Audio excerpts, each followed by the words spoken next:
एक भिखारी घर से निकला तो अपनी झोली में गेहूं एक मुट्ठी डाल लिया। झोली खाली नहीं होनी चाहिए ना, भिखारी का भी भाव ये था। चला, आज भिखारी सोच रहा था आज काश राजा मिल जाता और राजा मुझे बढ़िया भीख दे देता तो मेरा काम बन जाता। सोच ही रहा था कि राजा की पालकी सामने से आ गई। राजा की पालकी सामने से आ गई। आज राजा पालकी से उतरा, भिखारी ने देखा राजा आ रहा है, शायद मुझे भीख देगा। भिखारी प्रसन्न हुआ, तभी राजा पालकी से उतरा और भिखारी के सामने आकर खड़ा हो गया। भिखारी दंग रह गया, जब सोच रहा था वही हुआ, लगता है राजा देगा, पर उल्टा हुआ। राजा ने अपनी झोली फैलाई भिखारी के सामने, भैया आज हम आपसे कुछ मांग रहे हैं। आज राजा ने भिखारी से कुछ मांगा तो भिखारी दंग रह गया, राजा मांग रहे हैं।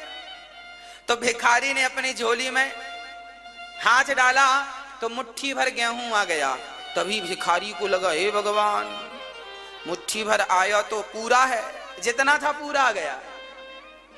अब भिखारी ने सोचा यदि मैंने सारा दे दिया तो इस राजा को कोई कमी है क्या।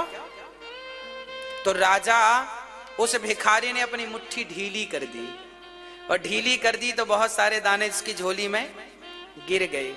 मात्र 8-10 दाने रह गए। तो 8-10 दाने भिखारी ने राजा को यूं दे दिया, ये लो। राजा लेकर चले गए।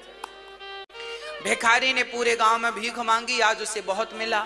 जब घर लेकर आया, उसने सारा अनाज रखा तो उसने देखा कि उसके अनाजों में कुछ चमक रहा है। ध्यान से देखा तो उतने ही दाने सोने के हो गए थे जितने दाने उन्होंने राजा को दान में दिए थे।